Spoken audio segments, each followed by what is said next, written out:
ਸਤਿ ਸ਼੍ਰੀ ਅਕਾਲ। ਤੁਸੀਂ ਦੇਖ ਰਹੇ ਹੋ ਪੰਜਾਬ ਮੇਲ USA TV। ਮੈਂ ਹਾਂ ਬरुण कौर मान। ਖਬਰਾਂ ਦੇ ਬੁਲੇਟਿਨ ਵਿੱਚ ਤੁਹਾਡਾ स्वागत है। खबरों के बुलेटिन के स्पॉन्सर हैं real estate broker Mohan Cheema. Real estate की दुनिया च मनिया परमनिया नाम। पेश ने पहला चुणवियां खबरां। ग्रीन कार्ड विच तेजी लियाउणा चाहुंदे हन अमेरिकी राष्ट्रपति जो बाइडेन। 2024 विच दोबारा लड़ांगा राष्ट्रपति चोणां बाइडेन ने कोरोना नूं लैके कीता नवां ऐलान। हुण ब्रिटेन इमीग्रेशन नियम करेगा सख्त। परिवास मामला बाइडन ने हल लई कमला हैरिस नूं सौंपी जिम्मेवारी। पेश ने हुण खबरां विस्तार नाल।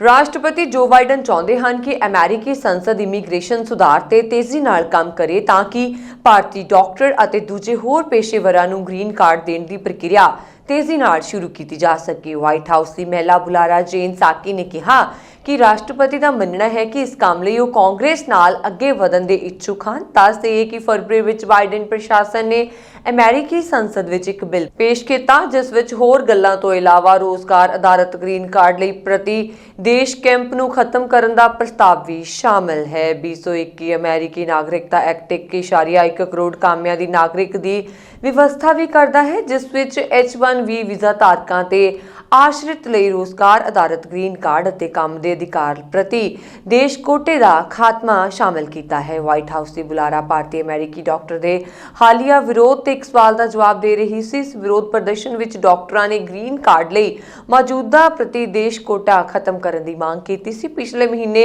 डेमोक्रेट्स ने कांग्रेस विच एक व्यापक इमीग्रेशन सुधार बिल पेश किया। जेकर यह प्रतिनिधि सभा और सैनेट तो पास हो जाए तो बाइडन इस ते दस्तखत कर देण तां अमेरिका विच ग्रीन कार्ड लई मौजूदा रुकावटां दूर हो जाणगीਆਂ। इस कानून नाल हज़ारां भारतीय IT पेशेवरां ਅਤੇ उन्हां दे परिवारां नूं लाभ होवेगा। दस देइए कि कैनेडा ਅਤੇ मैक्सीको नूं छड्ड के हरेक देश विच हर साल सिर्फ 26,000 ग्रीन कार्ड दी आग्या है। इसने भारत वर्गे देशां दे बिनेकारां लई एक वड्डा बैकलॉग बनाया है जदों कि कुछ देश अपने पूर्ण कोटे की वरतों तक नहीं करते। व्हाइट हाउस की बुलारा ने H4 ਅਤੇ L2 वीज़ा धारकां नूं रोजगार अथॉरिटी ਵੱਲੋਂ जारी होने वाले ग्रीन कार्ड विच देरी दे सवाल ते कहा इस नाल सब तो ज्यादा प्रभावित भारतीय औरतां ने उन्हां नूं जीवन साथी के तौर पर वीज़ा कार्रवाई विच तेजी जरूरी है। दस दईए कि H1B वीज़ा धारकां दे रिश्तेदारां पति पत्नी ਅਤੇ 21 साल तो घट उम्र के बच्चों ਲਈ H4 वीज़ा जारी होंदा है जिस विच ज्यादातर भारतीय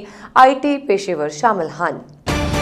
अमेरिका के राष्ट्रपति जो बाइडन ने कहा कि उन्होंने योजना 2024 विच मुड़ चोणां लड़न दी है। बाइडन ने कमला हैरिस नूं बेहतरीन हिस्सेदार दसदे हुए कहा कि वह भी दूजी बार उप राष्ट्रपति अहुदे लई चोण लड़ सकती है। बाइडन ने इस दावे के बाद उन्होंने एक बार फिर अपने पूर्वगामी डोनाल्ड ट्रंप नाल चोण मैदान विच टक्कर होने की संभावना है क्योंकि ट्रंप ने हाले तक 2024 राष्ट्रपति चोण लड़न की संभावना तो इनकार नहीं किया। व्हाइट हाउस के ईस्ट रूम विच बाइडन ने पत्रकारों को कहा मेरी योजना दोबारा राष्ट्रपति चोणां लड़न दी है। मैं इसकी आस कर रहा हाँ। राष्ट्रपति अहुदे का काम संभालने के बाद बाइडन पहली बार इकल्ले पत्रकार सम्मेलन विच आए। इस विच विभिन्न मीडिया हाउस के 30 पत्रकार शामिल हुए सन ते 2 विदेशी मीडिया हाउस के पत्रकार भी मौजूद सन। गौरतलब है कि 78 साला बाइडेन फिलहाल अमेरिका के सब तो वड्डी उम्र के राष्ट्रपति हैं ते 2024 विच ओह 82 सालां दे होणगे। इस मगरों उन्होंने एक होर सवाल के जवाब विच स्पष्ट कहा मैनू किस्मत ते विश्वास है मैं कदे 4.5 साल की योजना नहीं बना पाया हाले 3.5 साल होर बाकी ने। उप राष्ट्रपति कमला हैरिस के बारे विच पूछे जाण ते बाइडन ने कहा मैं पूरी आस कर रहा हाँ कि जेकर अजिही स्थिति पैदा हुई तो वह भी मेरे नाल होवेगी। वो बेहतरीन काम कर रही है, वो एक बेहतरीन हिस्सेदार है।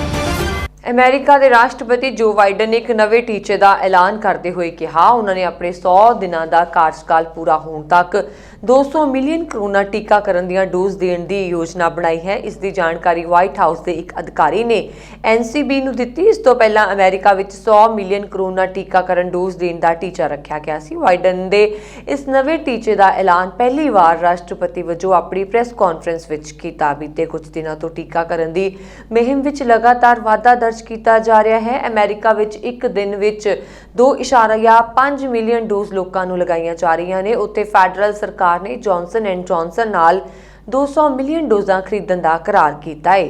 इन्हां दी डिलीवरी अमेरिका विच जून के आखिरी दिनों विच होण दी गल दसी जा रही है। इस तो इलावा ਸਰਕਾਰ ਨੇ ਫਾਈਜ਼ਰ ਅਤੇ ਮੋਡਰਨਾ ਤੋਂ ਵੀ ਵੈਕਸੀਨ ਖਰੀਦਣ ਦੀ ਗੱਲ ਆਖੀ ਹੈ। ਅਮਰੀਕਾ ਵਿੱਚ ਹੁਣ ਤੱਕ ਕੋਰੋਨਾ ਦੇ 30,07,18,393 ਮਾਮਲੇ ਦਰਜ ਕੀਤੇ ਜਾ ਚੁੱਕੇ ਨੇ, ਜਿਨ੍ਹਾਂ ਵਿੱਚੋਂ 5,58,607 ਲੋਕਾਂ ਦੀ ਮੌਤ ਹੋ ਚੁੱਕੀ ਹੈ ਅਤੇ 23,01,34,354 ਲੋਕ ਸਿਹਤਯਾਬ ਹੋ ਚੁੱਕੇ ਨੇ। ਦੱਸ ਦੇਈਏ ਕਿ ਅਮਰੀਕਾ ਵੀ ਇਸ ਵੇਲੇ 10% ਦੀ ਆਬਾਦੀ ਕੋਰੋਨਾ ਤੋਂ ਪ੍ਰਭਾਵਿਤ ਹੋ ਚੁੱਕੀ ਹੈ।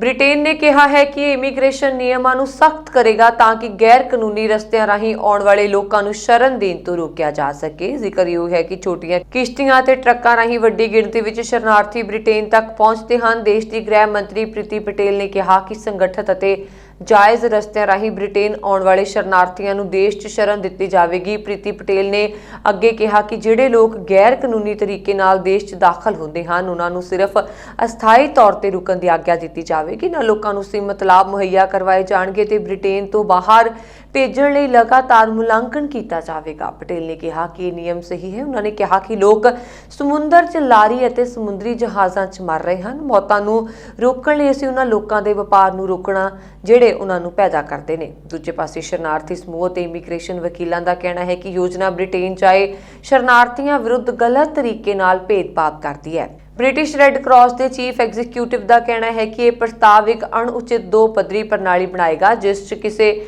ਸ਼ਰਨਾਰਥੀ ਨੂੰ ਮਿਲਣ ਵਾਲੇ ਸਮਰਥਨ ਦਾ ਅੰਦਾਜ਼ਾ ਇਸ ਆਧਾਰ ਤੇ ਲਗਾਇਆ ਜਾਵੇਗਾ ਕਿ ਉਹ ਕਿਸ ਤਰ੍ਹਾਂ ਦੇਸ਼ 'ਚ ਦਾਖਲ ਹੋਏ। ਉਹਨਾਂ ਦੀ ਸੁਰੱਖਿਆ ਜ਼ਰੂਰਤਾਂ ਨੂੰ ਧਿਆਨ 'ਚ ਨਹੀਂ ਰੱਖਿਆ ਜਾਵੇਗਾ। ਇਹ ਅਣਮਨੁੱਖੀ ਹੈ। ਬ੍ਰਿਟਿਸ਼ ਸਰਕਾਰ ਨੂੰ ਸ਼ਰਨਾਰਥੀਆਂ ਦੀ ਸਮੱਸਿਆ ਨਾਲ ਨਜਿੱਠਣਾ ਪੈਂਦਾ ਹੈ। ਵੱਡੀ ਗਿਣਤੀ 'ਚ ਸ਼ਰਨਾਰਥੀ ਉੱਤਰੀ ਫਰਾਂਸ ਰਾਹੀਂ ਬ੍ਰਿਟੇਨ 'ਚ ਦਾਖਲ ਹੁੰਦੇ ਨੇ। ਇਸ ਦੇ ਲਈ ਉਹ ਫਰਾਂਸ 'ਚ ਕਿਸੇ ਟਰੱਕ ਜਾਂ ਲਾਰੀ 'ਚ ਸਵਾਰ ਹੋ ਜਾਂਦੇ ਨੇ ਅਤੇ ਕਈ ਵਾਰ ਤਾਂ ਛੋਟੀਆਂ ਕਿਸ਼ਤੀਆਂ ਰਾਹੀਂ ਬ੍ਰਿਟੇਨ ਪਹੁੰਚਦੇ ਨੇ। 2020 'ਚ 8500 ਲੋਕਾਂ ਨੇ ਛੋਟੀਆਂ ਕਿਸ਼ਤੀਆਂ ਰਾਹੀਂ ਬ੍ਰਿਟੇਨ ਤੱਕ ਦੀ ਯਾਤਰਾ ਕੀਤੀ। ਅਮਰੀਕੀ ਰਾਸ਼ਟਰਪਤੀ ਜੋ ਬਾਈਡਨ ਨੇ ਮੈਕਸੀਕੋ, ਗੁਆਟੇਮਾਲਾ, ਅਲ ਸਲਵਾਡੋਰ ਅਤੇ ਹੌਂਡੂਰਸ ਤੋਂ ਪ੍ਰਵਾਸ ਦੇ ਕਾਰਨਾਂ ਅਤੇ ਹਾਲ ਹੀ ਵਿੱਚ ਦੱਖਣੀ ਅਮਰੀਕਾ ਸਰਹੱਦ ਤੋਂ ਪ੍ਰਵਾਸੀਆਂ ਦੇ ਵਾਧੇ ਦਾ ਹੱਲ ਲੱਭਣ ਲਈ ਉਪ ਰਾਸ਼ਟਰਪਤੀ ਕਮਲਾ ਹੈਰਿਸ ਨੂੰ ਰਣਨੀਤਿਕ ਮੁਹਿੰਮ ਦਾ ਚਾਰਜ ਦਿੱਤਾ ਹੈ। ਕਮਲਾ ਹੈਰਿਸ ਨੂੰ ਵਿਦੇਸ਼ ਨੀਤੀ ਸੰਬੰਧੀ ਸੌਂਪਿਆ ਗਿਆ ਇਹ ਪਹਿਲਾ ਵੱਡਾ ਮੁੱਦਾ ਹੈ। ਇਹ ਕਦਮ ਅਜਿਹੇ ਸਮੇਂ ਚੁੱਕਿਆ ਗਿਆ ਜਦੋਂ ਵਾਈਟ ਹਾਊਸ ਦੱਖਣੀ ਸਰਹੱਦ ਨੇੜੇ ਕੇਂਦਰੀ ਅਮਰੀਕਾ ਦੇਸ਼ਾਂ ਤੋਂ ਪ੍ਰਵਾਸੀਆਂ, ਜਿਨ੍ਹਾਂ ਵਿੱਚ ਪਰਿਵਾਰਾਂ ਦੇ ਬਾਲਗ ਮੈਂਬਰਾਂ ਤੋਂ ਬਿਨਾਂ ਆ ਰਹੇ ਹਜ਼ਾਰਾਂ ਬੱਚੇ ਵੀ ਸ਼ਾਮਲ ਨੇ, ਦੀ ਗਿਣਤੀ ਵਧਣ ਨਾਲ ਸਿੱਝ ਰਿਹਾ ਹੈ। ਬਾਈਡਨ ਬੁੱਧਵਾਰ ਨੂੰ ਇਸ ਫੈਸਲੇ ਦਾ ਐਲਾਨ ਕਰਦਿਆਂ ਕਿਹਾ ਕਿ ਕਮਲਾ ਹੈਰਿਸ, ਜੋ ਅਮਰੀਕਾ ਵਿੱਚ ਦੂਜਾ ਸਭ ਤੋਂ ਵੱਡਾ ਅਟਾਰਨੀ ਜਨਰਲ ਦਫ਼ਤਰ ਚਲਾ ਰਹੀ ਹੈ, ਤੋਂ ਕਾਬਲ ਕੋਈ ਵੀ ਨਹੀਂ ਹੈ ਜਿਹੜਾ ਪ੍ਰਵਾਸ ਦੇ ਮੁੱਦੇ ਨਾਲ ਨਜਿੱਠ ਸਕੇ। ਅਮਰੀਕਾ ਦੀ ਦਵਾਈ ਨਿਰਮਾਤਾ ਕੰਪਨੀ ਫਾਈਜ਼ਰ ਇੰਕ ਅਤੇ ਜਰਮਨ ਪਾਰਟਨਰ ਬਾਇਓਟੈਕ SEA ਨੇ 12 ਸਾਲ ਤੋਂ ਘੱਟ ਉਮਰ ਦੇ ਬੱਚਿਆਂ ਲਈ ਕੋਰੋਨਾ ਵਾਇਰਸ ਟੀਕੇ ਦਾ ਪ੍ਰੀਖਣ ਸ਼ੁਰੂ ਕਰ ਦਿੱਤਾ ਹੈ। ਕੰਪਨੀ ਨੇ ਕਿਹਾ ਕਿ ਉਸਨੇ 11 ਸਾਲ ਤੋਂ ਘੱਟ ਉਮਰ ਦੇ ਬੱਚਿਆਂ ਨੂੰ ਕੋਰੋਨਾ ਵਿਰੋਧੀ ਵੈਕਸੀਨ ਦੇ ਕਲੀਨਿਕਲ ਟ੍ਰਾਇਲ ਵਿੱਚ ਸ਼ਾਮਲ ਕੀਤਾ। ਇਹ ਗਲੋਬਲ ਟੀਕਾਕਰਨ ਮੁਹਿੰਮ ਦੇ ਅਗਲੇ ਪੜਾਅ ਦਾ ਇੱਕ ਸ਼ੁਰੂਆਤੀ ਸੰਕੇਤ ਹੈ। ਕੰਪਨੀ ਨੂੰ ਆਸ ਹੈ ਕਿ ਸਾਲ 2022 ਦੇ ਸ਼ੁਰੂਆਤੀ ਦਿਨਾਂ ਵਿੱਚ ਕੋਰੋਨਾ ਵਾਇਰਸ ਵੈਕਸੀਨ ਬੱਚਿਆਂ ਲਈ ਵੀ ਆ ਜਾਵੇਗੀ। ਕੋਰੋਨਾ ਮਹਾਮਾਰੀ ਤੋਂ ਬਚਾਅ ਲਈ ਫਾਈਜ਼ਰ ਸਮੇਤ ਕਈ ਕੰਪਨੀਆਂ ਵੱਲੋਂ ਬਾਲਕਾਂ ਲਈ ਵੈਕਸੀਨ ਪਹਿਲਾਂ ਹੀ ਆ ਚੁੱਕੀ ਹੈ ਅਤੇ ਇਸ ਨੂੰ ਤੇਜ਼ੀ ਨਾਲ ਲਗਾਇਆ ਜਾ ਰਿਹਾ ਹੈ। ਫਾਈਜ਼ਰ ਦੇ ਬੁਲਾਰੇ ਨੇ ਕਿਹਾ ਕਿ ਸ਼ੁਰੂਆਤੀ ਸਟੇਜ ਦੇ ਟ੍ਰਾਇਲ ਲਈ ਪਹਿਲਾਂ ਵਲੰਟੀਅਰਾਂ ਨੂੰ ਬੁੱਧਵਾਰ ਨੂੰ ਪਹਿਲਾ ਟੀਕਾ ਲਗਾਇਆ ਗਿਆ। ਅਮਰੀਕਾ ਵਿੱਚ 16 ਸਾਲ ਜਾਂ ਇਸ ਤੋਂ ਉੱਪਰ ਦੇ ਲੋਕਾਂ ਨੂੰ ਫਾਈਜ਼ਰ ਦਾ ਕੋਰੋਨਾ ਵਾਇਰਸ ਟੀਕਾ ਲਗਾਇਆ ਜਾ ਰਿਹਾ ਹੈ। ਅਮਰੀਕਾ ਵਿੱਚ ਬੁੱਧਵਾਰ ਸਵੇਰ ਤੱਕ 6.6 ਕਰੋੜ ਲੋਕਾਂ ਨੂੰ ਕੋਰੋਨਾ ਵਾਇਰਸ ਦਾ ਟੀਕਾ ਲੱਗ ਚੁੱਕਾ ਹੈ। 6 ਮਹੀਨੇ ਤੱਕ ਦੇ ਬੱਚਿਆਂ ਵਿੱਚ ਕੋਰੋਨਾ ਵਾਇਰਸ ਟੀਕਾ ਲਗਾਉਣ ਲਈ ਇਸੇ ਤਰ੍ਹਾਂ ਦਾ ਟ੍ਰਾਇਲ ਪਿਛਲੇ ਹਫ਼ਤੇ ਮਾਡਰਨਾ ਕੰਪਨੀ ਨੇ ਵੀ ਸ਼ੁਰੂ ਕੀਤਾ ਸੀ। ਅਮਰੀਕਾ ਵਿੱਚ ਸਿਰਫ ਫਾਈਜ਼ਰ ਦੀ ਵੈਕਸੀਨ ਨੂੰ 16-17 ਸਾਲ ਤੱਕ ਦੇ ਬੱਚਿਆਂ ਨੂੰ ਲਗਾਇਆ ਜਾ ਰਿਹਾ ਹੈ। ਉੱਥੇ ਮਾਡਰਨਾ ਦੀ ਕੋਰੋਨਾ ਵਾਇਰਸ ਵੈਕਸੀਨ ਨੂੰ 18 ਸਾਲ ਜਾਂ ਉਸ ਤੋਂ ਉੱਪਰ ਦੇ ਲੋਕਾਂ ਨੂੰ ਲਗਾਉਣ ਦੀ ਮਨਜ਼ੂਰੀ ਦਿੱਤੀ ਗਈ ਹੈ। ਹਾਲੇ ਤੱਕ ਛੋਟੇ ਬੱਚਿਆਂ ਲਈ ਕਿਸੇ ਵੀ ਕੋਰੋਨਾ ਵੈਕਸੀਨ ਨੂੰ ਮਨਜ਼ੂਰੀ ਨਹੀਂ ਦਿੱਤੀ ਗਈ। ਫਾਈਜ਼ਰ ਨੇ ਬੱਚਿਆਂ ਵਿੱਚ ਆਪਣੀ 2 ਵਾਰ ਦਿੱਤੀ ਜਾਣ ਵਾਲੀ ਵੈਕਸੀਨ ਨੂੰ 3 ਵੱਖ-ਵੱਖ ਤਰ੍ਹਾਂ ਦੀਆਂ ਖੁਰਾਕਾਂ ਜ਼ਰੀਏ ਦੇਣ ਦੀ ਯੋਜਨਾ ਬਣਾਈ ਹੈ। ਕੋਰੋਨਾ ਮਹਾਮਾਰੀ ਕਾਰਨ ਆਸਟ੍ਰੇਲੀਆ ਵਿੱਚ ਬੀਤੇ 1 ਸਾਲ ਤੋਂ ਲੱਗੀਆਂ ਸਰਹੱਦੀ ਪਾਬੰਦੀਆਂ ਕਾਰਨ ਦੇਸ਼ ਤੋਂ ਬਾਹਰ ਫਸੇ ਅਸਥਾਈ ਵੀਜ਼ਾ ਧਾਰਕਾਂ, ਅੰਤਰਰਾਸ਼ਟਰੀ ਵਿਦਿਆਰਥੀਆਂ ਅਤੇ ਹਜ਼ਾਰਾਂ ਪ੍ਰਵਾਸੀਆਂ ਦੀਆਂ ਆਸਾਂ ਉਮੀਦਾਂ ਨੂੰ ਉਸ ਸਮੇਂ ਬੂਰ ਪੈਂਦਾ ਨਜ਼ਰ ਆ ਰਿਹਾ ਹੈ ਜਦੋਂ ਆਸਟ੍ਰੇਲੀਆ ਦੇ ਇਮੀਗ੍ਰੇਸ਼ਨ, ਸਿਟੀਜ਼ਨਸ਼ਿਪ, ਪ੍ਰਵਾਸੀ ਸੇਵਾਵਾਂ ਅਤੇ ਬਹੁ ਸੱਭਿਆਚਾਰਕ ਮਾਮਲੇ ਬਾਰੇ ਮੰਤਰੀ ਐਲੈਕਸ ਹੌਕ ਨੇ ਮੀਡੀਆ ਨੂੰ ਸੰਬੋਧਨ ਕਰਦਿਆਂ ਕਿਹਾ ਕਿ ਅਸੀਂ ਅਸਥਾਈ ਵੀਜ਼ਾ ਧਾਰਕਾਂ ਨੂੰ ਜਲਦ ਤੋਂ ਜਲਦ ਵਾਪਸ ਦੇਸ਼ ਲਿਆਉਣ ਦੀ ਯੋਜਨਾ ਬਣਾ ਰਹੇ ਹਾਂ। ਉਹਨਾਂ ਨੇ ਕਿਹਾ ਕਿ ਦੇਸ਼ ਦੀ ਆਰਥਿਕਤਾ ਨੂੰ ਮਜ਼ਬੂਤ ਕਰਨ ਵਿੱਚ ਅਸਥਾਈ ਵੀਜ਼ਾ ਧਾਰਕਾਂ ਦਾ ਬਹੁਤ ਅਹਿਮ ਯੋਗਦਾਨ ਹੈ। ਇਸ ਲਈ ਸਰਕਾਰ ਕੋਵਿਡ ਟੀਕਾਕਰਨ ਪ੍ਰੋਗਰਾਮ ਨੂੰ ਜਲਦੀ ਲਾਗੂ ਕਰ ਰਹੀ ਹੈ ਤਾਂ ਕਿ ਅੰਤਰਰਾਸ਼ਟਰੀ ਵਿਦਿਆਰਥੀਆਂ ਅਤੇ ਸੈਲਾਨੀਆਂ ਸਮੇਤ ਅਸਥਾਈ ਪ੍ਰਵਾਸੀਆਂ ਲਈ ਕੌਮਾਂਤਰੀ ਸਰਹੱਦਾਂ ਨੂੰ ਜਲਦੀ ਖੋਲ੍ਹਿਆ ਜਾ ਸਕੇ। ਤਾਜ਼ਾ ਸਰਕਾਰੀ ਅੰਕੜਿਆਂ ਤੋਂ ਪਤਾ ਚੱਲਦਾ ਹੈ ਕਿ 10 ਜਨਵਰੀ 2021 ਨੂੰ ਕੁੱਲ 1,64,485 ਵਿਦਿਆਰਥੀ ਵੀਜ਼ਾ ਧਾਰਕ ਆਸਟ੍ਰੇਲੀਆ ਤੋਂ ਬਾਹਰ ਸਨ, ਜਿਨ੍ਹਾਂ ਵਿੱਚ ਘੱਟੋ-ਘੱਟ 12,740 ਭਾਰਤ ਤੋਂ ਸਨ। ਪ੍ਰਵਾਸ ਮੰਤਰੀ ਦਾ ਬਿਆਨ ਉਸ ਸਮੇਂ ਆਇਆ ਜਦੋਂ ਗ੍ਰਹਿ ਵਿਭਾਗ ਦੇ ਤਾਜ਼ਾ ਅੰਕੜਿਆਂ ਤੋਂ ਪਤਾ ਚੱਲਦਾ ਹੈ ਕਿ ਅੰਤਰਰਾਸ਼ਟਰੀ ਵਿਦਿਆਰਥੀਆਂ ਵੀਜ਼ਾ ਅਰਜ਼ੀਆਂ ਵਿੱਚ ਸਾਲ 2019 ਦੀ ਇਸੇ ਮਿਆਦ ਦੇ ਮੁਕਾਬਲੇ 2020 ਦੇ ਦੂਜੇ ਅੱਧ ਵਿੱਚ 65% ਦੀ ਗਿਰਾਵਟ ਦਰਜ ਕੀਤੀ ਗਈ ਹੈ। ਸਭ ਤੋਂ ਵੱਡੀ ਗਿਰਾਵਟ ਭਾਰਤ ਤੋਂ ਵੀਜ਼ਾ ਅਰਜ਼ੀਆਂ ਵਿੱਚ ਵੇਖੀ ਗਈ, ਜੋ ਕਿ ਵਿਦਿਆਰਥੀਆਂ ਦਾ ਆਸਟ੍ਰੇਲੀਆ ਵਿੱਚ ਚੀਨ ਤੋਂ ਬਾਅਦ ਦੂਸਰਾ ਸਭ ਤੋਂ ਵੱਡਾ ਸਰੋਤ ਹੈ। ਹੌਕ ਨੇ ਕਿਹਾ ਕਿ ਉਹਨਾਂ ਨੂੰ ਉਮੀਦ ਹੈ ਕਿ ਦੇਸ਼ ਦੀਆਂ ਸਰਹੱਦਾਂ ਮੁੜ ਖੁੱਲਣ ਤੇ ਸਾਰੇ ਪ੍ਰਵਾਸੀ ਆਸਟ੍ਰੇਲੀਆ ਮੁੜ ਪਰਤ ਆਉਣਗੇ। ਆਸਟ੍ਰੇਲੀਅਨ ਸਟੈਟਿਕਸ ਬਿਊਰੋ ਵੱਲੋਂ ਜਾਰੀ ਕੀਤੇ ਗਏ ਤਾਜ਼ਾ ਅੰਕੜਿਆਂ ਅਨੁਸਾਰ ਜਨਵਰੀ ਦੇ ਮਹੀਨੇ ਵਿੱਚ ਅੰਤਰਰਾਸ਼ਟਰੀ ਵਿਦਿਆਰਥੀਆਂ ਦੀ ਆਮਦ ਵਿੱਚ ਕਾਫੀ ਗਿਰਾਵਟ ਵੇਖਣ ਨੂੰ ਮਿਲੀ। ਅੰਕੜਾ ਵਿਭਾਗ ਅਨੁਸਾਰ ਪਿਛਲੇ ਸਾਲ ਜਨਵਰੀ ਵਿੱਚ ਕੁੱਲ 91,250 ਅੰਤਰਰਾਸ਼ਟਰੀ ਵਿਦਿਆਰਥੀ ਆਸਟ੍ਰੇਲੀਆ ਵਿੱਚ ਆਏ ਸਨ, ਜਦਕਿ ਇਸ ਸਾਲ ਅੰਤਰਰਾਸ਼ਟਰੀ ਸਰਹੱਦਾਂ ਬੰਦ ਹੋਣ ਕਰਕੇ ਜਨਵਰੀ ਵਿੱਚ ਸਿਰਫ 360 ਵਿਦਿਆਰਥੀ ਹੀ ਪਹੁੰਚ ਸਕੇ। 2020 ਦੇ ਮੁਕਾਬਲੇ 99.6% ਦੀ ਕਮੀ ਹੈ। ਸਾਲ 2020 ਦੇ ਦੂਜੇ ਅੱਧ ਵਿੱਚ ਭਾਰਤੀ ਵਿਦਿਆਰਥੀਆਂ ਵੱਲੋਂ ਸਿਰਫ 10,549 ਅਰਜ਼ੀਆਂ ਦਾਖਲ ਕੀਤੀਆਂ ਗਈਆਂ। ਗ੍ਰਹਿ ਮਾਮਲਿਆਂ ਬਾਰੇ ਵਿਭਾਗ ਦੁਆਰਾ ਜਾਰੀ ਕੀਤੇ ਗਏ ਤਾਜ਼ਾ ਅੰਕੜਿਆਂ ਅਨੁਸਾਰ 2019 ਵਿੱਚ ਇਸ ਸਮੇਂ ਦੀ ਤੁਲਨਾ ਵਿੱਚ ਨਵੀਆਂ ਵਿਦਿਆਰਥੀ ਵੀਜ਼ਾ ਅਰਜ਼ੀਆਂ ਵਿੱਚ ਵੱਡੀ ਗਿਰਾਵਟ ਦਰਜ ਕੀਤੀ ਗਈ। ਸਾਲ 2019 ਦੇ ਮੁਕਾਬਲੇ ਦਸੰਬਰ 2020 ਵਿੱਚ ਆਸਟ੍ਰੇਲੀਆ ਵਿੱਚ ਤਕਰੀਬਨ 6 ਲੱਖ ਘੱਟ ਅਸਥਾਈ ਵੀਜ਼ਾ ਧਾਰਕ ਹਨ, ਜਿਨ੍ਹਾਂ ਵਿੱਚੋਂ 41,000 ਭਾਰਤੀ ਸਨ, ਜੋ ਕਿ ਕੋਵਿਡ-19 ਮਹਾਮਾਰੀ ਅਤੇ ਅੰਤਰਰਾਸ਼ਟਰੀ ਸਰਹੱਦਾਂ ਦੇ ਬੰਦ ਹੋਣ ਤੋਂ ਪਹਿਲਾਂ ਜਾਂ ਬਾਅਦ ਵਿੱਚ ਸੈਂਕੜੇ ਪ੍ਰਵਾਸੀ ਆਪਣੇ ਜੱਦੀ ਦੇਸ਼ ਪਰਤੇ। ਇੱਥੇ ਗੌਰਤਲਬ ਹੈ ਕਿ ਵਿਦੇਸ਼ ਮਾਮਲਿਆਂ ਅਤੇ ਵਪਾਰ ਵਿਭਾਗ ਦੇ ਅੰਕੜਿਆਂ ਅਨੁਸਾਰ ਸੀਮਤ ਕੁਆਰੰਟਾਈਨ ਕਾਰਨ ਵਿਦੇਸ਼ਾਂ ਵਿੱਚ ਫਸੇ ਹੋਏ ਅੰਦਾਜ਼ਨ 37,000 ਆਸਟ੍ਰੇਲੀਆ ਦੇ ਆਪਣੇ ਨਾਗਰਿਕ ਅਤੇ ਸਥਾਈ ਵਸਨੀਕ ਦੀ ਘਰ ਵਾਪਸੀ ਦੀ ਉਡੀਕ ਵਿੱਚ ਆਸਟ੍ਰੇਲੀਆ ਸਰਕਾਰ ਵੱਲ ਵੇਖ ਰਹੇ ਹਨ। ਇੱਥੇ ਇਹ ਵੀ ਵਰਣਨਯੋਗ ਹੈ ਕਿ ਕੋਰੋਨਾ ਮਹਾਮਾਰੀ ਦੇ ਚਲਦਿਆਂ ਕੈਨੇਡਾ ਪ੍ਰਵਾਸੀ ਦੀਆਂ ਨਰਮ ਨੀਤੀਆਂ ਕਰਕੇ ਵੱਡੀ ਗਿਣਤੀ ਵਿੱਚ ਭਾਰਤੀ ਵਿਦਿਆਰਥੀ ਕੈਨੇਡਾ ਵੱਲ ਰੁਖ ਕਰ ਰਹੇ ਨੇ।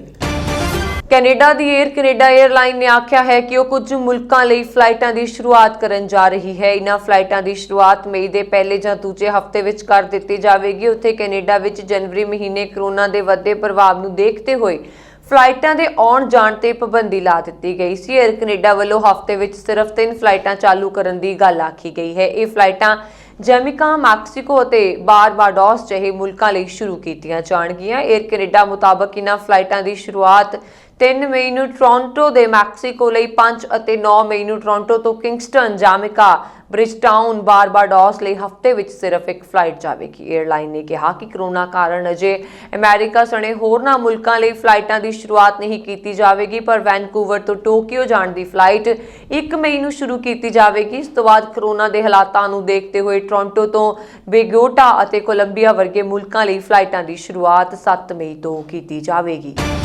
ਬਰਤਾਨੀਆ ਦੇ ਸ਼ਾਹੀ ਪਰਿਵਾਰ ਨੂੰ ਛੱਡ ਸਧਾਰਨ ਜ਼ਿੰਦਗੀ ਬਤੀਤ ਕਰ ਰਹੇ ਡਿਊਕ ਆਫ ਸਸੈਕਸ ਪ੍ਰਿੰਸ ਹੈਰੀ ਹੁਣ ਅਮਰੀਕਾ 'ਚ ਨੌਕਰੀ ਕਰਨ ਦਾ ਫੈਸਲਾ ਕੀਤਾ। ਉਹਨਾਂ ਨੇ ਸਾਨ ਫਰਾਂਸਿਸਕੋ ਦੇ ਇੱਕ ਸਟਾਰਟ-ਅਪ ਬੇਟਰਅਪ ਦੇ ਨਾਲ ਬਤੌਰ CIO ਜੁੜ ਗਏ ਨੇ। ਭਾਵੇਂ ਕਿ ਉਹਨਾਂ ਦੀ ਇਸ ਨੌਕਰੀ ਨਾਲ ਆਰਥਿਕ ਜਾਣਕਾਰੀ ਜਨਤਕ ਨਹੀਂ ਕੀਤੀ ਗਈ, ਇਹ ਕੰਪਨੀ ਕਰਮਚਾਰੀਆਂ ਦੇ ਮਾਨਸਿਕ ਸਿਹਤ ਦੇ ਖੇਤਰ ਵਿੱਚ ਕੰਮ ਕਰਦੀ ਹੈ। ਹੈਰੀ ਕੰਪਨੀ ਦੇ ਮਾਨਸਿਕ ਸਿਹਤ ਪ੍ਰੋਜੈਕਟ ਦੀ ਨਿਗਰਾਨੀ ਕਰਨਗੇ ਅਤੇ ਇਸ ਦੀ ਪੂਰੀ ਜ਼ਿੰਮੇਵਾਰੀ ਉਹਨਾਂ ਦੀ ਹੋਵੇਗੀ। ਇਸ ਦੌਰਾਨ ਹੈਰੀ ਨੇ CEO ਨਿਯੁਕਤ ਹੋਣ ਤੋਂ ਬਾਅਦ ਕਿਹਾ ਕਿ ਮੈਂ ਕੰਪਨੀ ਦੇ ਮਾਨਸਿਕ ਸਿਹਤ ਪ੍ਰੋਜੈਕਟ ਦਾ ਹਿੱਸਾ ਬਣ ਕੇ ਕੰਮ ਕਰਾਂਗਾ। ਕੰਪਨੀ ਦੇ CEO ਐਲੈਕਸੀ ਰੋਬਿਚਾਕਸ ਨੇ ਪ੍ਰਿੰਸ ਹੈਰੀ ਨੂੰ ਕੰਪਨੀ ਲਈ ਸਹੀ ਦੱਸਦਿਆਂ ਕਿਹਾ ਕਿ ਹੈਰੀ ਦਾ ਉਤਸ਼ਾਹਿਤ ਕਰਨਾ ਅਤੇ ਕੰਮ ਦੇ ਜ਼ਰੀਏ ਅਸਰ ਛੱਡਣ ਦਾ ਤਰੀਕਾ ਵਧੀਆ ਹੈ। ਵੈਟਰਅਪ ਕੰਪਨੀ ਮਾਰਸ, CB ਅਤੇ ਲਿੰਕਡਇਨ ਜਿਹੀਆਂ ਕੰਪਨੀਆਂ ਦੇ ਕਰਮਚਾਰੀਆਂ ਨਾਲ ਮਾਨਸਿਕ ਸਿਹਤ ਅਤੇ ਕੋਚਿੰਗ ਦੇ ਖੇਤਰ ਵਿੱਚ ਕੰਮ ਕਰਦੀ ਹੈ। ਵੈਟਰਅਪ 12,556 ਕਰੋੜ ਵਾਲੀ ਸਿਹਤ ਕੰਪਨੀ ਹੈ। ਬ੍ਰਿਟਿਸ਼ ਸ਼ਾਹੀ ਪਰਿਵਾਰ ਤੋਂ ਵੱਖ ਹੋਣ ਦੇ ਬਾਅਦ ਸਾਬਕਾ ਅਦਾਕਾਰ ਮੇਗਨ ਮਾਰਕਲ ਅਤੇ ਪ੍ਰਿੰਸ ਹੈਰੀ ਕੈਲੀਫੋਰਨੀਆ ਵਿੱਚ ਰਹਿ ਰਹੇ ਨੇ ਅਤੇ ਉਹ ਲਗਾਤਾਰ ਕਾਰੋਬਾਰ ਖੇਤਰ ਵਿੱਚ ਸਰਗਰਮ ਨਜ਼ਰ ਆ ਰਹੇ ਹਨ। ਡਾਰਕਨੈਟ ਤੇ ਕੋਵਿਡ-19 ਦੀ ਵੈਕਸੀਨ ਪਾਸਪੋਰਟ ਅਤੇ ਕੋਵਿਡ-19 ਟੈਸਟ ਦੀਆਂ ਫਰਜ਼ੀ ਨੈਗੇਟਿਵ ਰਿਪੋਰਟ ਵੇਚੀਆਂ ਜਾ ਰਹੀਆਂ ਹਨ। ਇੱਥੇ ਐਸਟਰਾਜ਼ੈਨੇਕਾ, ਸਪੁਤਨਿਕ, ਸਾਈਨਫੋਰਡ ਜਾਂ Johnson and Johnson the corona vaccine the dose ਲਈ $500 ਤੋਂ $750 ਦੀ ਮੰਗ ਕੀਤੀ ਜਾ ਰਹੀ ਹੈ। ਕੁਝ ਅਣਪਛਾਤੇ ਲੋਕ $150 ਤੱਕ ਵਿੱਚ ਵੀ ਕੋਰੋਨਾ ਦਾ ਟੀਕਾ ਲਗਾਏ ਜਾਣ ਦੀ ਫਰਜ਼ੀ ਸਰਟੀਫਿਕੇਟ ਵੇਚ ਰਹੇ ਨੇ। ਖੋਜਕਾਰਾਂ ਦਾ ਆਖਣਾ ਹੈ ਕਿ ਡਾਰਕਨੈਟ ਤੇ ਵੱਡੀ ਗਿਣਤੀ ਵਿੱਚ ਕੋਰੋਨਾ ਵੈਕਸੀਨ ਨਾਲ ਜੁੜੇ ਇਸ਼ਤਿਹਾਰ ਦੇਖੇ ਜਾ ਰਹੇ ਨੇ। ਹਾਲਾਂਕਿ ਨਿਊਜ਼ ਏਜੰਸੀਆਂ ਇਸ ਗੱਲ ਦੀ ਪੁਸ਼ਟੀ ਨਹੀਂ ਕਰ ਪਾਈਆਂ ਕਿ ਇੱਥੇ ਜਿਹੜੀ ਵੈਕਸੀਨ ਵੇਚੀ ਜਾ ਰਹੀ ਹੈ ਉਹ ਅਸਲੀ ਹੈ ਜਾਂ ਨਹੀਂ। ਡਾਰਕਨੈਟ ਨੂੰ ਡਾਰਕ ਵੈਬ ਦੇ ਨਾਂ ਤੋਂ ਜਾਣਿਆ ਜਾਂਦਾ ਹੈ ਤੇ ਕੁਝ ਖਾਸ ਬ੍ਰਾਊਜ਼ਰਸ ਰਾਹੀਂ ਇੰਟਰਨੈਟ ਦੇ ਇਸ ਹਿੱਸੇ ਤੱਕ ਪਹੁੰਚਿਆ ਜਾਂਦਾ ਹੈ। Cyber security company check point ਦੇ ਖੋਜਕਾਰ ਇਸ ਸਾਲ ਜਨਵਰੀ ਤੋਂ ਡਾਰਕਨੈਟ ਤੇ ਹੈਕਿੰਗ ਫਾਰਮਸ ਅਤੇ ਦੂਜੇ ਮਾਰਕੀਟ ਪਲੇਸ ਤੇ ਨਿਗਰਾਨੀ ਰੱਖ ਰਹੇ ਨੇ। ਪਾਕਿਸਤਾਨ ਦੀ ਇਮਰਾਨ ਸਰਕਾਰ ਨੇ ਸਾਬਕਾ ਪ੍ਰਧਾਨ ਮੰਤਰੀ ਨਵਾਜ਼ ਸ਼ਰੀਫ ਦੇ ਪਾਸਪੋਰਟ ਦਾ ਨਵੀਨੀਕਰਨ ਕਰਨ ਤੋਂ ਇਨਕਾਰ ਕਰਦੇ ਹੋਏ ਉਹਨਾਂ ਨੂੰ ਦੇਸ਼ ਪਰਤਣ ਨੂੰ ਕਿਹਾ। ਪਿਛਲੇ 16 ਮਹੀਨਿਆਂ ਤੋਂ ਸ਼ਰੀਫ ਲੰਡਨ ਵਿੱਚ ਰਹਿ ਰਹੇ ਇਲਾਜ ਕਰ ਰਹੇ ਹਨ। ਉਹਨਾਂ ਨੂੰ ਡਾਕਟਰੀ ਆਧਾਰ ਤੇ ਵਿਦੇਸ਼ ਜਾਣ ਦੀ ਇਜਾਜ਼ਤ ਦਿੱਤੀ ਗਈ ਸੀ। ਨਵਾਜ਼ ਸ਼ਰੀਫ ਦੇ ਪਾਸਪੋਰਟ ਦੀ ਮਿਆਦ 16 ਫਰਵਰੀ ਨੂੰ ਖਤਮ ਹੋ ਗਈ ਹੈ। 15 ਫਰਵਰੀ ਨੂੰ ਉਹਨਾਂ ਪਾਕਿਸਤਾਨ ਦੇ ਹਾਈ ਕਮਿਸ਼ਨ ਨੂੰ ਪੱਤਰ ਲਿਖ ਕੇ ਨਵਾਂ ਡਿਪਲੋਮੈਟਿਕ ਪਾਸਪੋਰਟ ਜਾਰੀ ਕਰਨ ਦੀ ਅਪੀਲ ਕੀਤੀ ਸੀ। ਇਸ ਮੁੱਦੇ ਤੇ ਹਾਈ ਕਮਿਸ਼ਨ ਨੇ ਸਲਾਹ ਲਈ ਵਿਦੇਸ਼ ਮੰਤਰਾਲੇ ਨਾਲ ਸੰਪਰਕ ਕਰਨ ਦੇ ਨਾਲ ਹੀ ਪੱਤਰ ਨੂੰ ਗ੍ਰਹਿ ਮੰਤਰਾਲੇ ਨੂੰ ਭੇਜ ਦਿੱਤਾ। ਗ੍ਰਹਿ ਮੰਤਰਾਲੇ ਨੇ ਉਹਨਾਂ ਨੂੰ ਅਦਾਲਤ ਵਿੱਚ ਪੇਸ਼ ਹੋਣ ਲਈ ਦੇਸ਼ ਪਰਤਣ ਲਈ ਕਿਹਾ ਹੈ। ਨਵੇਂ ਖੇਤੀ ਕਾਨੂੰਨਾਂ ਦੇ ਵਿਰੁੱਧ ਅੱਜ ਕਿਸਾਨ ਸੰਗਠਨਾਂ ਦਾ ਭਾਰਤ ਬੰਦ ਰਿਹਾ। 12 ਘੰਟੇ ਦੇ ਇਸ ਭਾਰਤ ਬੰਦ ਦੌਰਾਨ ਸਵੇਰੇ 6 ਵਜੇ ਤੋਂ ਸ਼ਾਮ 6 ਵਜੇ ਤੱਕ ਦਾ ਬੰਦ ਰਿਹਾ। ਕਿਸਾਨ ਅੰਦੋਲਨ ਨੂੰ ਪੂਰੇ 4 ਮਹੀਨੇ ਹੋਣ ਤੇ ਕਿਸਾਨਾਂ ਵੱਲੋਂ ਇਹ ਬੰਦ ਕੀਤਾ ਗਿਆ ਸੀ। ਕਿਸਾਨਾਂ ਵੱਲੋਂ ਪ੍ਰਦਰਸ਼ਨ ਨੂੰ ਸ਼ਾਂਤੀਪੂਰਨ ਰੱਖਣ ਦੀ ਅਪੀਲ ਕੀਤੀ ਗਈ ਸੀ। ਕਿਸਾਨ ਅੰਦੋਲਨ ਨੂੰ ਅੱਜ 4 ਮਹੀਨੇ ਪੂਰੇ ਹੋ ਗਏ ਹਨ। ਕਿਸਾਨਾਂ ਨੇ ਅੱਜ ਭਾਰਤ ਬੰਦ ਦਾ ਐਲਾਨ ਕੀਤਾ ਸੀ। ਦਿੱਲੀ ਪੁਲਿਸ ਨੇ ਗਾਜ਼ੀਪੁਰ ਬਾਰਡਰ ਨੂੰ ਬੰਦ ਕੀਤਾ, ਭਾਵ ਕਿ ਨਾ ਕੋਈ ਦਿੱਲੀ ਵੱਲ ਆ ਸਕਦਾ ਸੀ ਅਤੇ ਨਾ ਹੀ ਕੋਈ ਦਿੱਲੀ ਜਾ ਸਕਦਾ ਸੀ। ਕਿਸਾਨ ਆਪਣੀਆਂ ਮੰਗਾਂ ਲਈ ਸੜਕਾਂ ਤੇ ਬੈਠ ਕੇ ਪ੍ਰਦਰਸ਼ਨ ਕਰ ਰਹੇ ਸੀ। ਦਿੱਲੀ ਦੀਆਂ ਜਿਨ੍ਹਾਂ ਸਰਹੱਦਾਂ ਤੇ ਕਿਸਾਨਾਂ ਦਾ ਧਰਨਾ ਪ੍ਰਦਰਸ਼ਨ ਜਾਰੀ ਹੈ ਉਹ ਸੜਕਾਂ ਪਹਿਲਾਂ ਹੀ ਬੰਦ ਹਨ। ਸਵੇਰੇ 6 ਵਜੇ ਤੋਂ ਸ਼ਾਮ 6 ਵਜੇ ਤੱਕ ਇਹਨਾਂ ਬਦਲਵੇਂ ਰਾਹ ਵੀ ਬੰਦ ਕੀਤੇ ਗਏ। ਕਿਸਾਨ ਸੰਯੁਕਤ ਮੋਰਚੇ ਦੇ ਨੇਤਾ ਬਲਵੀਰ ਸਿੰਘ ਰਾਜੇਵਾਲ ਨੇ ਕਿਹਾ ਕਿ ਰੋਡ ਅਤੇ ਰੇਲ ਟਰਾਂਸਪੋਰਟ ਬਲਾਕ ਕੀਤੇ ਗਏ। ਉਹਨਾਂ ਨੇ ਇਹ ਵੀ ਦਾਅਵਾ ਕੀਤਾ ਕਿ ਬਾਜ਼ਾਰ ਵੀ ਬੰਦ ਰਹੇ।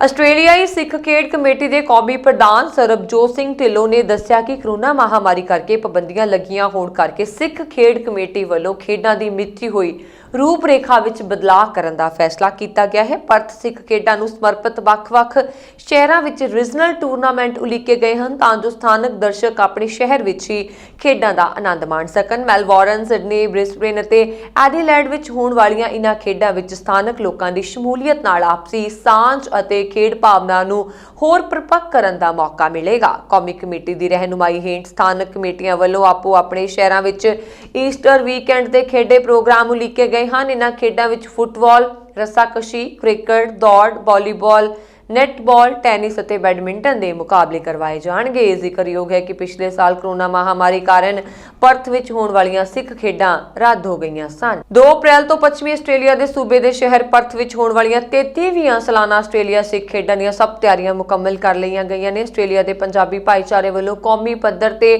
ਆਯੋਜਿਤ ਹੋਣ ਵਾਲੀਆਂ 33ਵੀਆਂ ਸਾਲਾਨਾ ਸਿੱਖ ਖੇਡਾਂ 2-4 ਅਪ੍ਰੈਲ ਤੱਕ ਪੱਛਮੀ ਆਸਟ੍ਰੇਲੀਆ ਸੂਬੇ ਦੇ ਸ਼ਹਿਰ ਪਰਥ ਦੀ ਕਰਟਨ ਯੂਨੀਵਰਸਿਟੀ ਬੈਂਟਲੀ ਵਿੱਚ ਪੂਰੇ ਉਤਸ਼ਾਹ ਨਾਲ ਕਰਵਾਈਆਂ ਜਾ ਰਹੀਆਂ ਨੇ। ਪਰ ਕਰੋਨਾ ਪਾਬੰਦੀਆਂ ਕਰਕੇ ਸਿਰਫ ਇਹਨਾਂ ਖੇਡਾਂ ਵਿੱਚ ਸਿਰਫ ਪੱਛਮੀ ਆਸਟ੍ਰੇਲੀਆ ਸੂਬੇ ਦੇ ਖਿਡਾਰੀ ਹੀ ਭਾਗ ਲੈ ਸਕਣਗੇ। ਖੇਡਾਂ ਦੌਰਾਨ ਕਰਵਾਏ ਜਾ ਰਹੇ ਸਿੱਖ ਫਾਰਮ ਅਤੇ ਸੱਭਿਆਚਾਰਕ ਵੰਨਗੀਆਂ ਦਰਸ਼ਕਾਂ ਦੀ ਖਿੱਚ ਦਾ ਕੇਂਦਰ ਹੋਣਗੇ। ਇਸ ਸਨ ਹੁਣ ਤੱਕ ਦੀਆਂ ਖਬਰਾਂ। ਮੈਨੂੰ ਬਰਨ ਕੌਰ ਮਾਨ ਨੂੰ ਦਿਓ ਆ ਗਿਆ। ਦੇਖਦੇ ਰਹੋ ਪੰਜਾਬ ਮਿਲੀ USA TV। ਸਤਿ ਸ਼੍ਰੀ ਅਕਾਲ।